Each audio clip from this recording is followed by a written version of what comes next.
of glory, where you function by righteousness, if anything touch you, you don't need to pray. The anger of God will fight for you. When you study the life of Moses, he functioned in the realm of righteousness.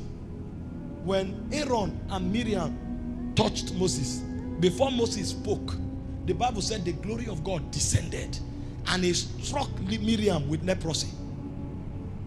The reason Aaron was not struck is because he was wearing the ephod. And as he wears the priestly garment, he's shielded. But even at that, God didn't forgive him. When they came to Kadesh Barnea, he said, say unto Aaron your brother, let him ascend the mountain and take off his garment. I suspended the judgment, but I didn't forget it. Let him take off his garment, and he should ascend the mountain. He said he will die there in the sight of all Israel, so that it will be a memorial. That in dealing with God, there are dimensions and there are layers. Now, we are not designed to fear this realm, because this realm empowers us. The reason I'm teaching you this is because if the church does not come to the realm of glory, terrorists will still oppress us. But when we come to the realm of glory, if you come to kill somebody, before you enter, the bomb will detonate with you. The church doesn't need to pray about it. The reason is because the jealousy of God becomes their defense. That's why God rose to defend Moses. Moses didn't need to fight. In fact, Moses began to beg God. And the parable God gave was that if a child violates his father, won't his father spit on his face? He said, let Miriam be separated from the camp for 7 days. And they waited for 7 days until the leprosy left her. So Miriam returned to the camp in shame, not because she offended God, but because she offended Moses. Because in the realm of glory, Moses had become a god. The promise that God gave Moses in Exodus 7 verse 1, that behold, I've made you a god unto Pharaoh, is when Moses entered righteousness that promise was fulfilled. So at that level, if you violate Moses, you are gone. When Korah, Nathan, and Abiram violated Moses, he said, except I'm not a man of God. He said the earth will open its mouth and swallow you. He didn't pray, he made a decree. And the earth opened her mouth and swallowed them. In fact, before he did that, he told them, oh God, sometimes when I study the life of the patriarchs, I tell myself, have we started Christianity? Because they knew secrets that we don't know today. It was that realm that Moses entered on Sinai. When he descended, the Bible says his face began to shine. That was when Moses stopped being a mortal. Because when Paul came to define who Moses was, in 2 Corinthians chapter 3 verse 5, he called Moses the law. He said when Moses is read. So when you read Genesis, Leviticus, you are reading Moses. Moses was no longer a mortal.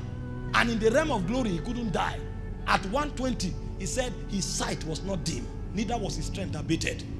In fact, God had to devise a technology of killing Moses. That was why Moses died in secret. Because he entered a suspended reality. His molecular structure was altered by glory. At that realm, when Moses talks, he's a God. But the problem with that realm is that if you sin, you can't be forgiven. God can remove the iniquity from you, but you will face the penalty. And when Moses violated God, he says, speak to the rock. And Moses did not know that at this level, he was doing business among gods. Because the rock he said he should speak to was Christ. Because God had brought him. You know, the Bible said in Isaiah 53 that he pleased God to bruise him. So what God did was that instead of bruising Jesus, he gave Moses the right to do it. Now we have brought you to the realm of gods. Participate in the economy of the immortals. Bruise the Christ, but only use words. And Moses showed up and said the Israelite offended him and he struck the rock. Ah, you have heard. You don't know that the rock that traveled with you in the wilderness is not a stone, it's Christ. And because you have erred, you can't be forgiven. And so when they were about to enter the promised land, he told Moses, go and bless the children of Israel. You will see it, but you won't enter. And when Moses wanted to pray, he said, don't pray to me. Because if you pray, your judgment will be worse. It will provoke anger. So don't pray. You have come into the company of immortals and you don't know that the code of conduct here is righteousness. You don't sin here, we will kill you. And when Moses went down, that was all the secrets Moses had. He didn't say them. He kept them in himself, in his belly, because he wanted to enter the promised land with him. But when he discovered he won't make it to the promised land, he stood like a god, and he began to talk the destiny of Israel. And one of the things he saw, he said, I saw the Lord descending from Mount Paran, and I saw the Holy One. He was saying things that will happen in the battle of Armageddon, because Moses had journeyed out of time to the end of time. So he knew the beginning. It's the same Moses that said, in the beginning, God created the heavens and the earth. Because when he entered the league of God, they showed him those things, the secrets of the earth. Where God stood when he said, light appear, Moses saw it. He was no longer immortal. Did you not read about Paul? He said, I know a man many years ago. Whether he was in the body or in the flesh, I can't tell. He said that man was carried to the third heaven. And he said the man was carried to paradise. And he saw things that were unlawful to be uttered among men. And the question I ask is, if those things are unlawful to be uttered among men, how did you hear it? That means the realm he entered, he was no longer immortal. He had become an immortal being, because the word immortal means without corruption. So you can't allow iniquity enter you anymore.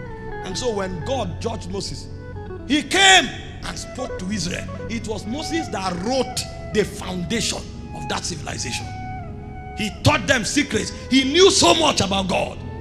When God's anger fell upon Israel, and in one day 23,000 people died, Moses told Aaron, quickly take the golden censer and run and stand between the people and God. When he sees the incense, he will stop.